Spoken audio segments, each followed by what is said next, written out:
Every commercial aircraft in service gets struck by lightning roughly once a year. Not once in its lifetime. Once a year. As a statistical baseline, averaged across the global fleet of approximately 25,000 commercial aircraft, lightning strikes the fuselage, wings, or tail of a commercial jet around 40,000 times every 12 months. The crew of those aircraft almost always finds out on the ground, during post-flight inspection, when a maintenance technician notes a small burn mark at a known attachment point on the wingtip or the nose. There is no emergency. There is no mayday call. There is no dramatic moment in the cabin. In the vast majority of strikes, the passengers never know what happened. The reason passengers don't know, the reason a bolt of electricity capable of carrying 200,000 amperes passes through a metal tube at 35,000 feet and the people inside feel nothing, is 60 years of engineering that is completely invisible unless you know where to look. This is what actually happens inside a plane during a lightning strike. Not the surface-level answer. The real one.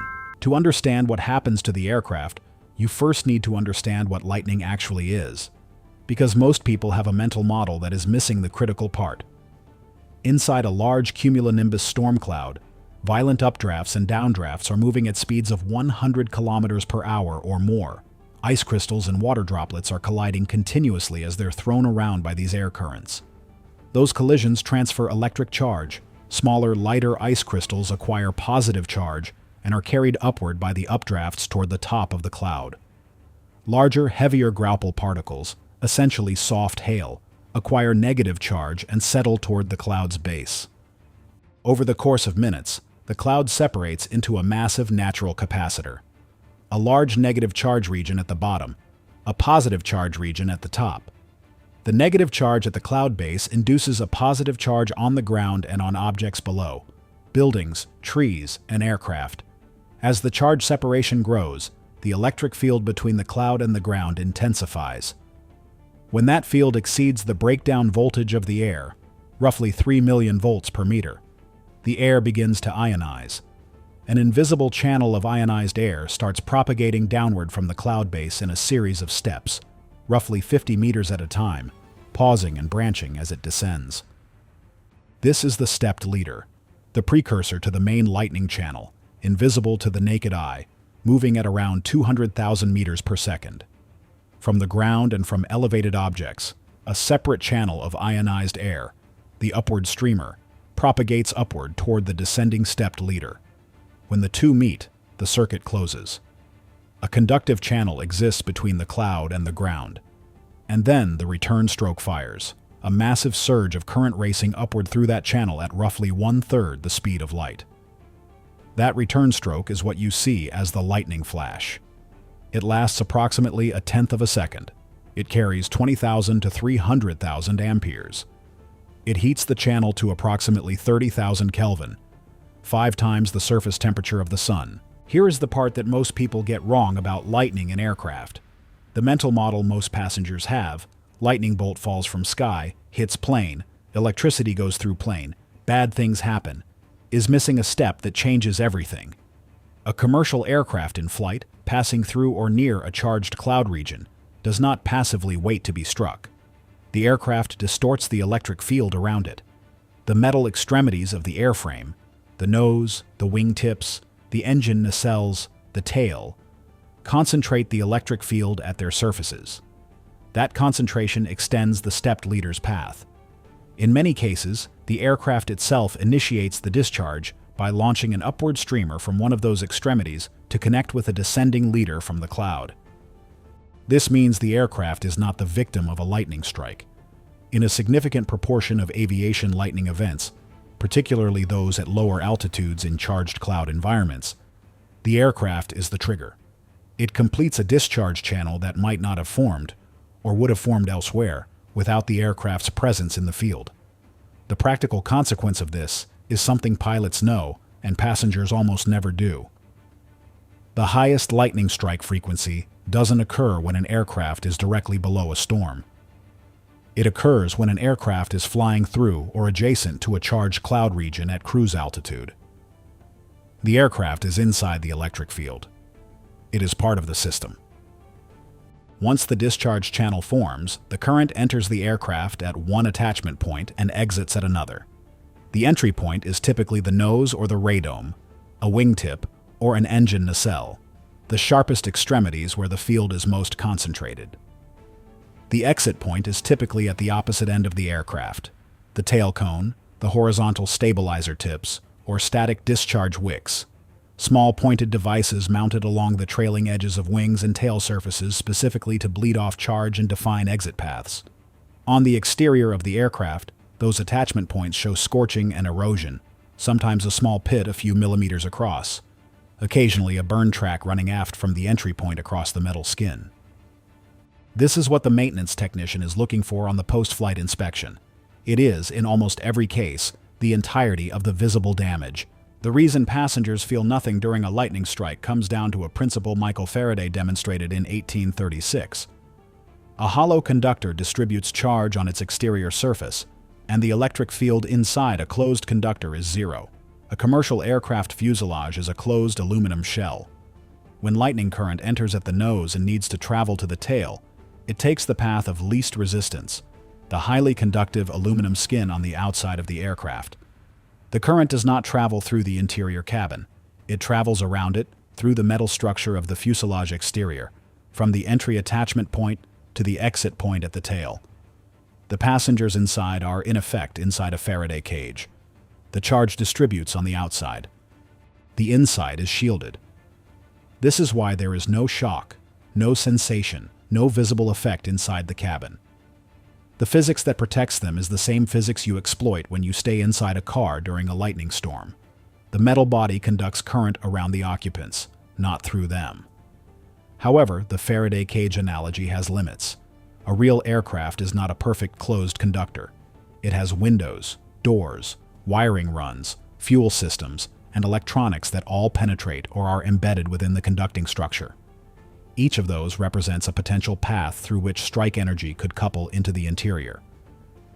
Preventing that coupling is where the majority of modern lightning protection engineering is concentrated, and it requires three separate solutions to three separate problems. On December 8, 1963, a Boeing 707 operated as Pan American World Airways. Flight 214 was holding in a stack above Elkton, Maryland, waiting for thunderstorms to clear the approach into Philadelphia. At approximately 20:58, lightning struck the aircraft's left wing. The strike ignited fuel vapor venting from the number 1 reserve fuel tank. The resulting fire destroyed the tank, the fire spread, and the aircraft came apart in flight. 81 people were killed. The aircraft did not burn because the fuel itself ignited. Liquid aviation kerosene, Jet A, is not particularly easy to ignite with a spark at normal temperatures. The problem was the vapor. Above the liquid fuel inside every wing tank, there is a space called the ullage, the air gap between the fuel surface and the top of the tank. As fuel burns off during a flight, the ullage grows. That ullage space contains a mixture of fuel vapor and air. At the right vapor-to-air ratio, that mixture is flammable. Pan Am 214's fuel vent, which exhausts ullage gas overboard to manage pressure changes, was in a location that allowed the vented vapor stream to be ignited by the lightning strike on the wing surface nearby. The investigation of Pan Am 214 and subsequent research into fuel tank flammability drove a fundamental change in how aviation approaches this problem. The answer was nitrogen inerting. If you replace the oxygen in the ullage with an inert gas, one that cannot support combustion, the vapor-air mixture in the tank becomes non-flammable regardless of any ignition source. Nitrogen was the practical choice. It constitutes 78% of air, is chemically inert, and can be generated onboard from bleed air. Modern commercial aircraft are equipped with an onboard inert gas generation system, OBIGGS.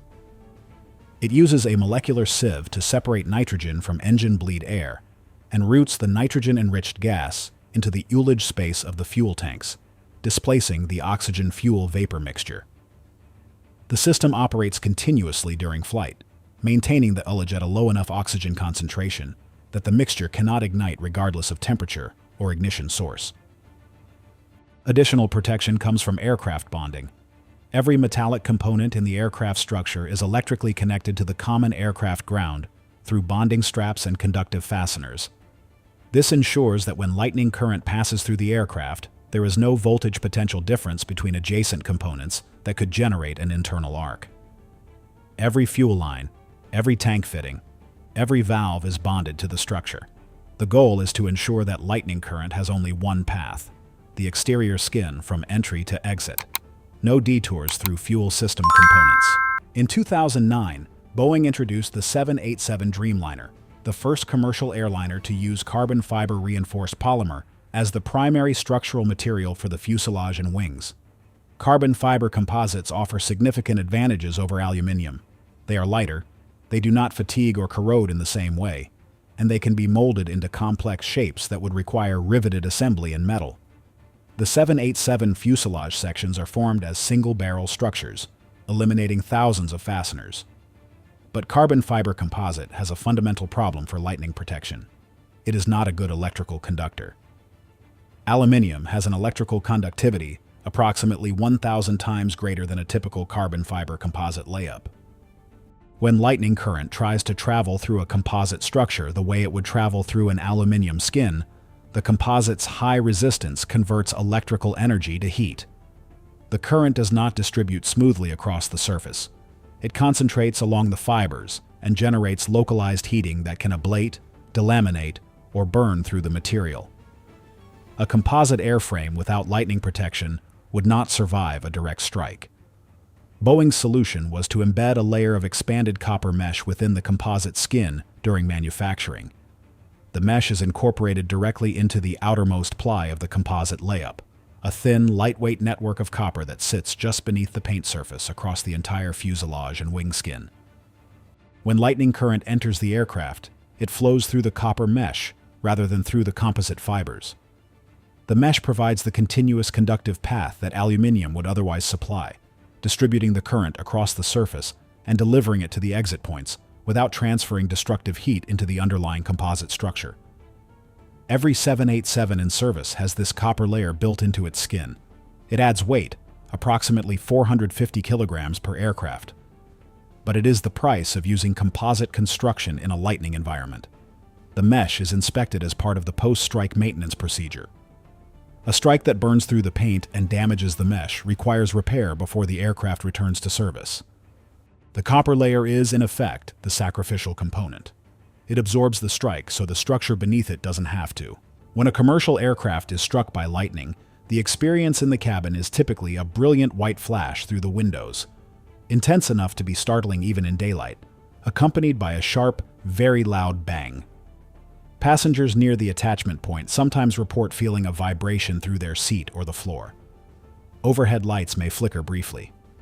For approximately 2 to 3 seconds, it is genuinely alarming. In the cockpit, the experience is somewhat different.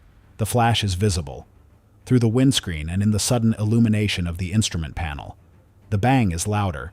There may be a brief radio interruption as the antenna coupling is disturbed, and then, typically, nothing further. The aircraft is flying normally. The instruments are reading normally. The engines are performing normally. The captain makes a PA announcement to the cabin, something to the effect of, "Ladies and gentlemen, we've just experienced a lightning strike. The aircraft has been inspected by our systems and is performing normally. We'll continue our flight, and there will be an additional inspection on arrival," and fills out a lightning strike entry in the technical log. That entry triggers a ground inspection requirement when the aircraft lands. On the ground, the maintenance team walks the aircraft with a flashlight, examining every known attachment point for burn marks, pitting, and erosion. They check the static discharge wicks. If any are missing or heavily eroded, they're replaced. They inspect the radome for delamination. They run system checks on avionics to verify no transient voltage events affected navigation or flight control electronics. In the large majority of cases, the inspection takes less than an hour, and the aircraft is returned to service. If a burn track penetrates the underlying structure, or if the inspection reveals fuel system anomalies, the aircraft stays on the ground for further assessment. Before any new commercial aircraft type enters service, it must demonstrate compliance with lightning protection requirements set out in FAR Part 25, Section 25.581, the Federal Aviation Regulation governing lightning protection for transport category aircraft. The standard requires that aircraft demonstrate they can survive direct lightning strikes at all identified attachment points without catastrophic structural failure, fuel system ignition, or loss of flight. Critical systems. Testing involves attaching high-voltage electrodes to aircraft components and firing simulated lightning strikes, current pulses reaching peak levels of 200,000 amperes, replicating the waveform of a natural return stroke, directly into the structure. Engineers observe how current distributes through the airframe, measure voltage transients on wiring bundles, and check for structural damage, fuel system effects, and avionics disruption. The fuel tank inerting system, the bonding network, the composite mesh, the surge protection on avionics wiring, the placement of static discharge wicks. Every element of the lightning protection architecture has to be verified against the standard before the type certificate is issued. A commercial aircraft that cannot pass this test does not enter service. Pan Am 214 in 1963 was the last commercial aviation accident in which a lightning strike was identified as the primary cause of a fatal crash. That was 61 years ago. In the decades since, lightning has struck commercial aircraft hundreds of thousands of times. The fatality count from those strikes in commercial aviation is 0. That is not because lightning has become less powerful or less frequent. It is because every gap the 1963 accident exposed was closed by engineering. The fuel inerting problem was solved by OBIGs. The bonding problem was solved by mandatory bonding standards across all conductive components. The wiring vulnerability was solved by transient voltage suppression and shielded cable runs. The composite airframe problem, which didn't exist until the 787 introduced it, was solved by the copper mesh before the aircraft ever carried a paying passenger. The engineering pattern across all of it is the same one that runs through the submarine and elevator scripts. Find the scenario in which a system fails catastrophically, identify exactly what permitted that failure, and redesign until the failure mode is no longer physically possible, not reduced in probability, eliminated in mechanism. Pan Am 214 identified a mechanism. The mechanism no longer exists on any certified commercial aircraft. 40,000 lightning strikes per year across the commercial fleet. Once per aircraft on average, every 12 months. The crew notes it in the log. The maintenance team walks the attachment points. An hour later, in most cases, the aircraft is back in service. An aluminum skin that conducts 200,000 amperes around the outside of a tube full of people, while the inside reads 0. A nitrogen generation system running continuously inside every wing tank, holding the ullage below ignition threshold at all times. A layer of copper mesh built into the skin of every composite aircraft, taking the strike so the structure beneath it doesn't have to. Static discharge wicks on every trailing edge, defining the exit path before the aircraft ever enters a charged cloud region. None of it is visible. All of it is there. Every flight.